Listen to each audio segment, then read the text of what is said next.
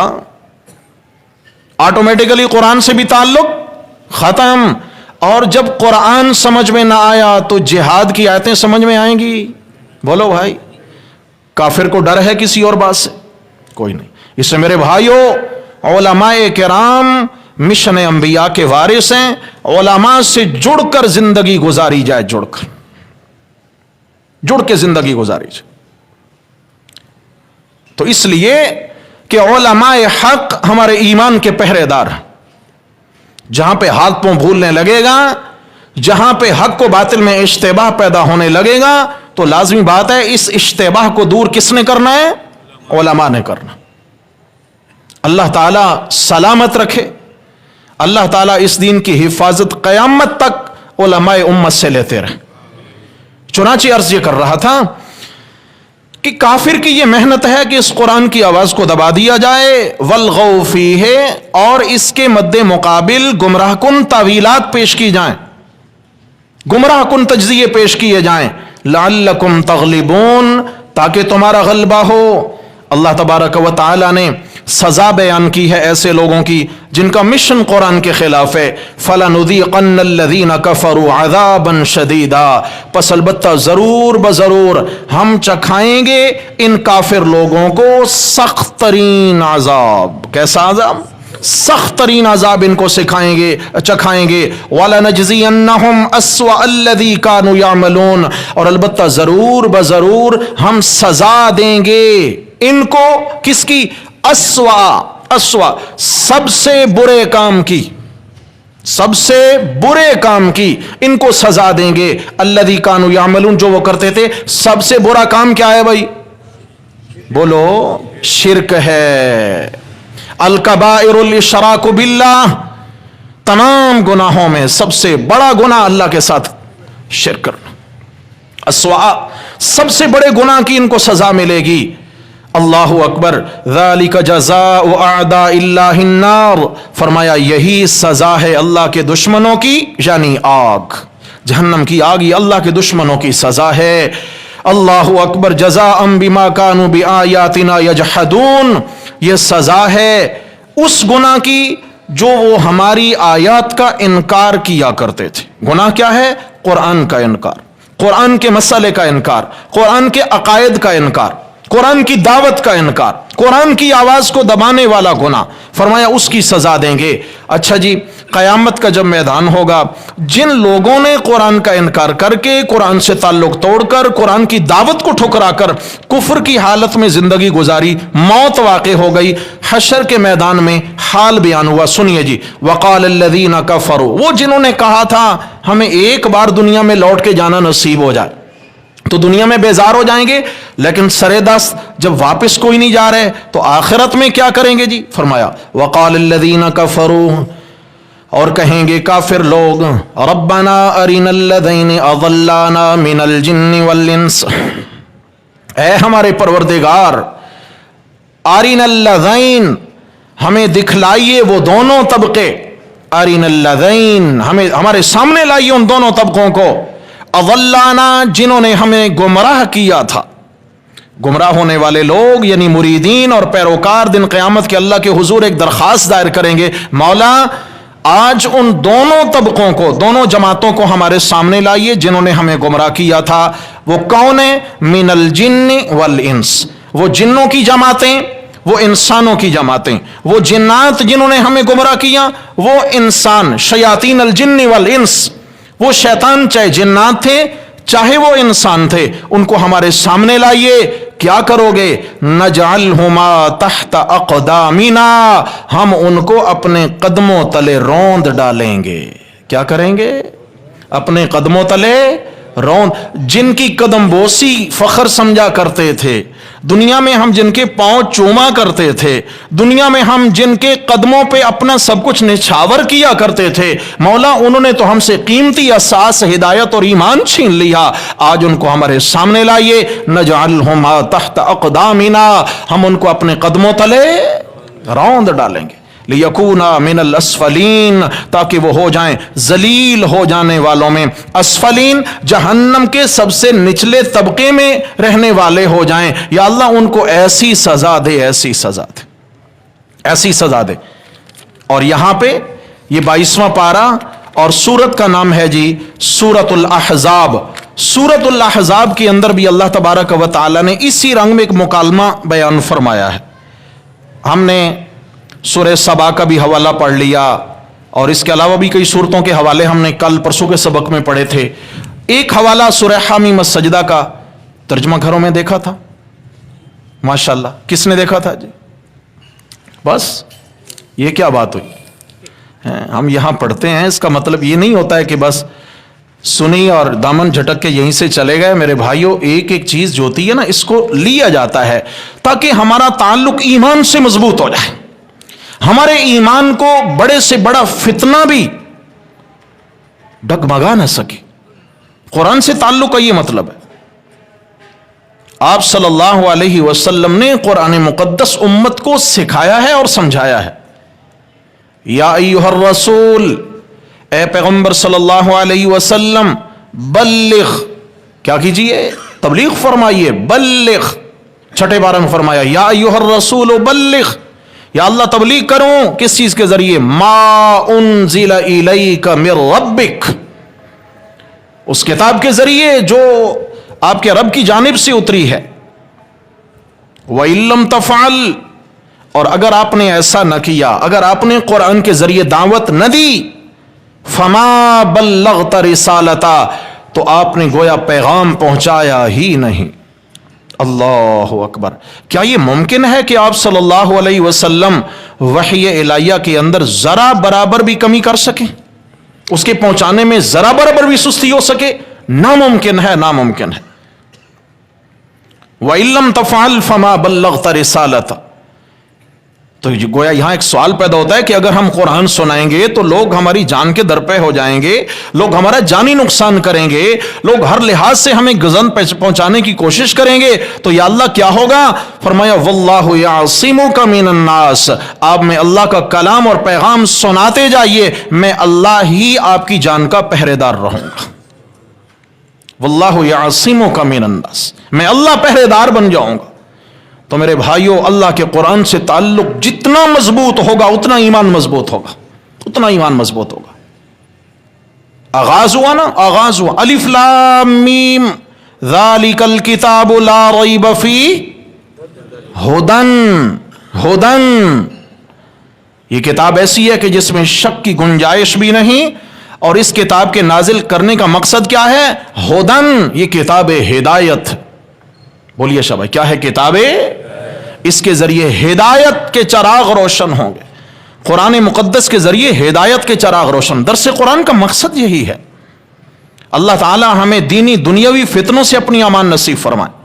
تو 22ویں پارہ کی بات کر رہے تھے. سورۃ الاحزاب کے اندر آیت نمبر 64 سے آیت نمبر 68 تک, آیت نمبر 64 سے اللہ تبارک و تعالی نے کفار کا حال بیان فرمایا. فرمایا ان اللہ لعن الکافرین واعد لهم سعیرا. بے شک اللہ تعالی نے لعنت کر دی ہے کافروں پر اور ان کے لیے دہکنے والی آگ تیار کر رکھی ہے, بھڑکنے والی آگ تیار کر رکھی ہے. لعنت کا معنی ہوتا ہے رحمت سے دوری. اللہ نے کافروں کو اپنی رحمت سے دور کر دیا ہے, ان کو کبھی اللہ کی رحمت نہیں پہنچے گی, آخرت کے اعتبار سے رحمت نہیں پہنچے گی. خالدین فیہا ابدا, وہ ہمیشہ اس آگ میں جلیں گے, ہمیشہ اس آگ جلانے والی آگ میں رہیں گے. لا یجدون ولیا ولا نصیرا, نہ تو وہ کوئی حمایتی پائیں گے اور نہ کوئی مددگار. ولی اور نصیر, ولی اس کا مطلب بھی مددگار ہوتا ہے, نصیر کا معنی بھی مددگار ہوتا ہے.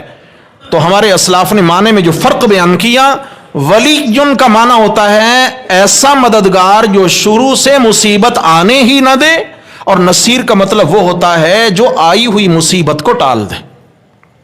فرمایا دن قیامت کے جب یہ اللہ کی گرفت میں آئیں گے شرک و کفر کرنے والے لوگ, تو پھر کیا ہوگا؟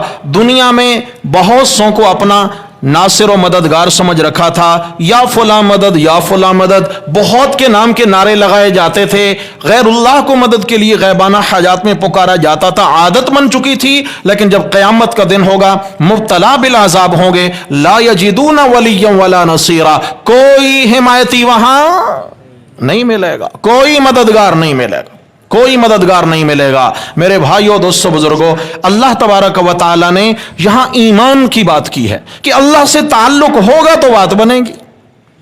اللہ سے تعلق ہوگا تو غیر اللہ سے اگر ایمان کا تعلق بن گیا بربادی ہو گئی, تباہی ہو گئی. اس لیے کہ جو اللہ کے لیے محبت ہے وہ محض کس کے لیے ہونی چاہیے؟ اللہ ہی کے, اسی سے کام بنے گا. آگے فرمایا یوم تقلب وجوہہم فی النار, جس دن الٹ پلٹ کے ڈالا جائے گا ان کے چہروں کو جہنم کی آگ میں, یعنی ادھر سے جل گئے اس رخ پہ ڈال دو, یہ رخ جل گیا اس رخ پہ ڈال دو. جب اوندھے ڈالے جائیں گے, الٹ پلٹ کیے جائیں گے ان کے چہرے آگ میں, یقولون, تو کہیں گے, ان کی فریاد ہوگی, یا لیتنا اطعنا اللہ و اطعنا الرسول, کیا ہی اچھا ہوتا ہم نے اللہ اور رسول کی بات مانی ہوتی, کیا ہی اچھا ہوتا ہم نے اللہ اور رسول کی بات مانی ہوتی. ہاں جی, آج بات سمجھ میں آ گئی, آج حقیقت کی آنکھ کھل جائے گی کہ ہماری فلاح اور کامیابی اللہ اور اس کے نبی کے حکموں میں تھی, اس کے علاوہ کوئی راستہ نہ تھا. وقالوا ربنا, پھر فریاد کریں گے اللہ کے حضور, وقالوا ربنا, اور کہیں گے اے ہمارے پروردگار, انا اطعنا سادتنا وکبراءنا, ہم نے اطاعت کی اپنے سرداروں کی اور اپنے بڑوں کی. سمجھیے گا, ہم نے اطاعت کی اپنے سادات سرداروں کی، وکبراءنا اور اپنے بڑوں کی، فاضلون السبیلا انہوں نے ہمیں راہ سے گمراہ کر دیا۔ بڑے سے مراد کون ہے؟ سادات اور کبراء۔ اس کے متعلق مختلف اقوال ہیں، امام فخر الدین رازی رحمہ اللہ نے تفصیلی بحث فرمائی ہے اور روح المعانی کے اندر بھی تفصیلی بحث موجود ہے۔ نتیجہ خیز بات یہ ہے کہ سادتنا و کبراءنا، بڑے، سادات سے مراد یہاں ہیں دنیاوی اعتبار سے بڑے، یعنی سیاسی لیڈر، اور کبراء سے مراد ہیں مذہبی لیڈر۔ سیاسی لیڈروں کی ہم نے بات مانی، دین کے خلاف انہوں نے ہمیں استعمال کیا، مذہبی لیڈروں کی ہم نے بات مانی، دین کے خلاف انہوں نے ہماری رہنمائی کی، فاضلون السبیلا انہوں نے ہمیں راہ حق سے گمراہ کر دیا۔ ہمارے شیخ صاحب فرماتے تھے کہ یہاں ان لوگوں کے لیے بھی دعوت فکر ہے جو سیاست کو مذہب سے الگ کرتے ہیں، سادتنا و کبراءنا۔ معلوم ہوا کہ یہ دونوں منصب جو ہیں ان کا جس طرح دنیا سے تعلق ہے، آخرت سے بھی تعلق ہے۔ دن قیامت کی گمراہ ہونے والے لوگ کہیں گے یا اللہ ہمارے سردار، ہمارے سیاسی وڈیروں نے، ہمارے مذہبی وڈیروں نے ہمیں گمراہ کیا تھا۔ تو فرمایا کہ بعض سیاسی جماعتوں میں شامل ہو کر، بعض ایسی سیاسی جماعتوں میں شامل ہونا جن میں ایمان کے خلاف بات ہوتی ہے، ایمان کے خلاف جس سیاسی جماعت کی تحریک ہے، ختم نبوت کے قوانین میں ترامیم کی کوشش ہو رہی ہے نہیں ہو رہی ہے؟ بولتے کیوں نہیں ہے بھائی؟ میں ووٹ نہیں کہہ رہا کسی کو دیں کہ جس کو جی چاہے دیں، لیکن ایک بات ضرور ہے، ہر وہ جماعت جس میں کسی بھی اسلامی شعار کے خلاف محنت ہو رہی ہو، اس کا حصہ بننا ایک مسلمان کے لیے جائز نہیں ہے۔ توہین رسالت کے قوانین میں ترامیم کی کوششیں ہوں، ختم نبوت کے قوانین کو بدلنے کی کوششیں ہوں، تو میرے بھائیو، دوستو، بزرگوں، دن قیامت کے حال یہی ہوگا کہ پھر جہنم میں جا کے چلانا ہوگا اور یہ کہا جائے گا انا اطعنا سادتنا، یا اللہ ہم نے اپنی سیاسی وڈیروں کی بات مانی تھی، انہوں نے ہمیں گمراہ کر دیا تھا، انہوں نے گمراہ کیا تھا۔ اس کا یہ مطلب تھوڑی ہے کہ ٹھیک ہے جی یہاں تو صرف ووٹ کی اور سیاست کی بات ہے۔ اللہ تبارک و تعالی ہمارے سیاسی اور مذہبی سب وڈیروں کو اللہ اور اس کے نبی کا تابعدار بنائے۔ ہاں، اللہ تعالی ہمیں راہ حق نصیب فرمائے۔ فَأَضَلُّونَ السَّبِيلَ رَبَّنَا آتِ، یہاں ایک بات اور آ گئی، سادتنا، سادات، یہ لفظ بھی بڑا خاص ہے، فلاں سادات ہیں، سید ہیں۔ تو ہمارے ہاں تصور یہ دیا جاتا ہے کہ سادات صرف آل رسول کو کہا جاتا ہے، ہمارے ہاں تصور یہ ہے کہ آپ صلی اللہ علیہ وسلم کی آل و اولاد کو ہی سادات کہا جاتا ہے، جبکہ یہ بات نہیں ہے۔ ہم کہہ نہیں دیتے سیدنا بلال رضی اللہ تعالیٰ عنہ ہمارے سردار، سید کا معنی سردار، سیدنا ہمارے سردار حضرت بلال رضی اللہ عنہ نے فرمایا حضرت بلال رضی اللہ عنہ نبی علیہ السلام کے خاندان سے ہیں؟ بولو بھائی، نہیں ہے۔ ایسے ہی قرآن مجید نے یہاں تو مومنین سے ہٹ کر کفار اور گمراہوں کے لیے بھی سادات کا لفظ استعمال کیا ہے۔ جو کفر میں سردار ہیں، جو کفار کے سردار ہیں، ان کو بھی سادات کہا ہے۔ البتہ آپ صلی اللہ علیہ وسلم نے حضرت حسن ابن علی رضی اللہ تعالی عنہ کو کے متعلق ایک دن فرمایا تھا ان ابنی ھذا سید، صحیحین کی روایت ہے، ان ابنی ھذا سید، یہ میرا بیٹا سردار بنے گا۔ کیا بنے گا؟ تو حضرت حسین رضی اللہ عنہ کے بارے تو نہیں فرمایا تھا، تو یہ قاعدہ اور کلیہ تو یہاں ٹوٹ گیا پھر۔ اچھا، سردار بنیں گے، کون سا سرداروں والا کارنامہ سر انجام دیا جائے گا؟ فرمایا ان ابنی ھذا سید لعل اللہ ان یصلح به بین فئتین عظیمتین من المسلمین۔ فرمایا ممکن ہے کہ میری امت کے مسلمانوں کے دو دھڑے آپس میں لڑ پڑیں، مسلمانوں کی دو جماعتوں کا آپس میں اختلاف ہو جائے گا، اور یہ میرا بیٹا ان کے درمیان صلح کرا دے گا۔ کیا کرا دے گا؟ وہ کون سے دو دھڑے تھے؟ حضرت علی رضی اللہ عنہ اور حضرت امیر معاویہ رضی اللہ تعالی عنہما، ان دونوں کی جماعتیں آپس میں لڑ پڑیں۔ اس کی وجوہات محرم کے بیانات میں تفصیل سے بیان ہو چکی ہیں کہ وہ محض خوارج کا فتنہ تھا اور خارجی لوگوں نے ان کے درمیان غلط فہمیاں پیدا کر کے آپس میں لڑا دیا تھا. کیا پیدا کر کے؟ مشاجرات صحابہ کا مسئلہ یہ بڑا نازک مسئلہ ہے میرے بھائی. اس لیے کوئی بھی اپنی رائے نہ داغ دے کہ حضرت علی حق پر تھے یا حضرت امیر معاویہ حق پر تھے. نہیں، دونوں حق پر تھے. بولو جی، دونوں حق پر تھے. ہم کون ہوتے ہیں ان عظیم ہستیوں کے درمیان جج اور حکم بننے والے؟ نہیں، وہ دونوں حق پر تھے، کیونکہ آپ علیہ الصلوۃ والسلام نے فرمایا میری امت کے مسلمانوں کے دو دھڑے آپس میں لڑیں گے. معلوم ہوا یہ طبقہ بھی مسلمان تھا، وہ طبقہ بھی. تو مسلمان بسا اوقات اپنی سادگی کی بنیاد پر کوئی ایسا اقدام کر بیٹھتے ہیں جن میں سے یہ بھی اقدام ہو گیا. اللہ تبارک و تعالی نے حضرات صحابہ کرام کے ایمان کو محفوظ بنایا ہے. صحابہ کا ایمان کیا ہے بھائی؟ محفوظ ہے. حضرت علی رضی اللہ عنہ ہوں یا حضرت امیر معاویہ رضی اللہ عنہ، ان کا ایمان کیا ہے؟ محفوظ. تو چنانچہ یہاں فرمایا قیامت کے دن پریشان حال لوگ جنہوں نے آنکھیں بند کر کے اتباع کی تھی. ہاں جی، آج بھی ہوتا ہے نا، گلی گلی میں بابا بیٹھے ہیں، گلی گلی میں آستانے کھلے ہوئے ہیں، گلی گلی میں جناب الگ الگ طرح کا دین دیا جا رہا ہے. تو میرے بھائیوں، دوستوں، بزرگوں، خود بھی ان گمراہ لوگوں سے بچیے، اپنی نسلوں کو بچائیے، طبقے کو بچائیے. اللہ کے دین کی دعوت دیں، اور اللہ کے دین کی دعوت میں قرآن و سنت کی دعوت کے رنگ کا غلبہ ہونا چاہیے. اللہ کی وحدانیت کا مسئلہ بھی بیان ہو، میرے نبی صلی اللہ علیہ وسلم کی سنت کی اہمیت بھی بیان ہو. شرک کا بھی قلع کما ہونا چاہیے اور بدعات کا بھی قلع کما ہونا چاہیے. اچھا جی، یا اللہ انہوں نے ہمیں گمراہ کیا تو کیا کر؟ ربنا آتہم ضعفین من العذاب، یا اللہ ان کو اب دگنا عذاب دے. ہمیں گمراہ کرنے والوں کو کیا کر؟ دگنا. ایک گمراہ ہونے کا، دوسرا گمراہ کرنے کا، دگنا عذاب دے. وَلْعَنْهُمْ لَعْنًا كَبِيرًا، اور ان پر بڑی لعنت کیجئے. تو حضرات محترم، دن قیامت کے ان لوگوں نے زد میں آنا ہے. 10ویں پارے میں اگر موقع ملے نا، سورہ توبہ کی ایک آیت کا ترجمہ دیکھ لینا، آیت نمبر 31 ہے غالباً. اللہ تبارک و تعالی فرماتے ہیں اتخذوا احبارهم ورهبانهم اربابا من دون اللہ.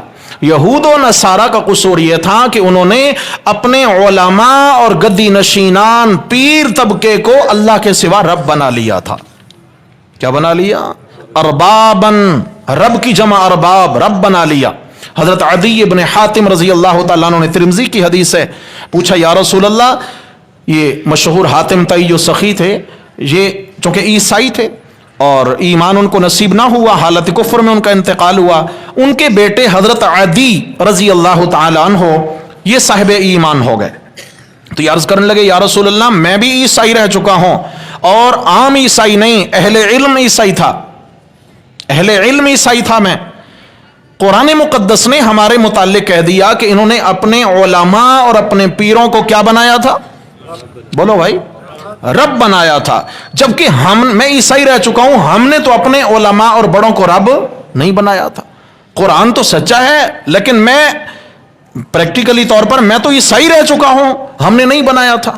حقیقت کیا ہے؟ تو آپ صلی اللہ علیہ وسلم نے پوچھا عدی یہ بتاؤ کہ جب اللہ تبارک و تعالی کی کتاب میں ایک بات کے متعلق لکھا ہوتا کہ یہ چیز حرام ہے، اور تمہارے مذہبی پیشوا کہہ دیتے کہ یہ حلال ہے، تو بات اللہ کی کتاب کی مانتے تھے یا ان پیشواؤں کی؟ کہ جی بات تو پیشواؤں کی مانتے تھے. فرمایا اللہ کے قانون کے مقابلے میں کسی کا قانون مان لینا، اس کو کیا بنانا ہے؟ رب بنانا. آج تو نہیں کیا جاتا. آج دیکھیں آج کیا ہو رہا ہے. اللہ سے دعا مانگنی چاہیے، اللہ تعالیٰ اس پرفتن دور میں ہمارے ایمان کی حفاظت فرمائے. اللہ تبارک و تعالیٰ قرآن و سنت سے ہمیں اور ہماری نسلوں کو جوڑ کر رکھے. تو میرے بھائیو، دوستو، بزرگوں، قرآن مجید میں سورۃ البقرہ کے اندر اس آیت کریمہ کے اندر اسی بات کی دعوت دی گئی ہے کہ قیامت کے دن وہ لوگ پچھتائیں گے جنہوں نے اللہ کا حق مخلوق میں بانٹا ہے. اللہ کا حق اللہ میں ہے. دیکھیں نا جی، لا الہ الا اللہ، لا الہ الا اللہ. حضرت مولانا رشید احمد گنگوہی رحمۃ اللہ تعالی علیہ، اللہ تبارک و تعالی نے ان سے بھی بڑا کام لیا، بڑے اللہ والے تھے. انہوں نے لکھا ہے کہ لا الہ، لا کلمے کا آغاز کہاں سے ہوا؟ لا. کیا معنی ہے؟ نہیں نہیں نہیں، لا، کوئی نہیں کوئی نہیں، کیا مطلب ہے؟ فرشتے ہیں، انبیاء ہیں، اولیاء ہیں، جنات ہیں، سب کچھ ہے، لا کوئی نہیں، کیا مطلب ہے؟ فرماتے آگے فرمایا الہ، انبیاء تو ہیں مگر وہ الہ، اولیاء تو ہیں مگر وہ الہ، ملائکہ ہیں مگر وہ الہ الا اللہ، الہ صرف کون ہے؟ یہی میرے بھائیوں ایمان کی جڑ ہے، یہی ایمان کی بنیاد ہے۔ اور آپ علیہ السلام نے فرمایا من کان آخر کلامہ لا الہ الا اللہ دخل الجنہ، آخری وقت جب سانس اکھڑنے لگے، آخری وقت جس کو یہ کلمہ نصیب ہو گیا لا الہ الا اللہ دخل الجنہ، اس قفس عنصری سے پرواز کرنے کی دیر ہے، جنت میں داخل ہونے میں دیر نہیں لگے گی، سیدھا جنت میں جائے گا۔ دعا ہے اللہ جل شانہ ہم سب کو عقیدہ توحید پہ مضبوط رکھیں اور سنت والے اعمال نصیب فرمائیں۔ اللہ تبارک و تعالی احقاق حق اور ابطال باطل کی توفیق نصیب فرمائیں۔ اقول قولی ھذا استغفر اللہ واتوب الیہ۔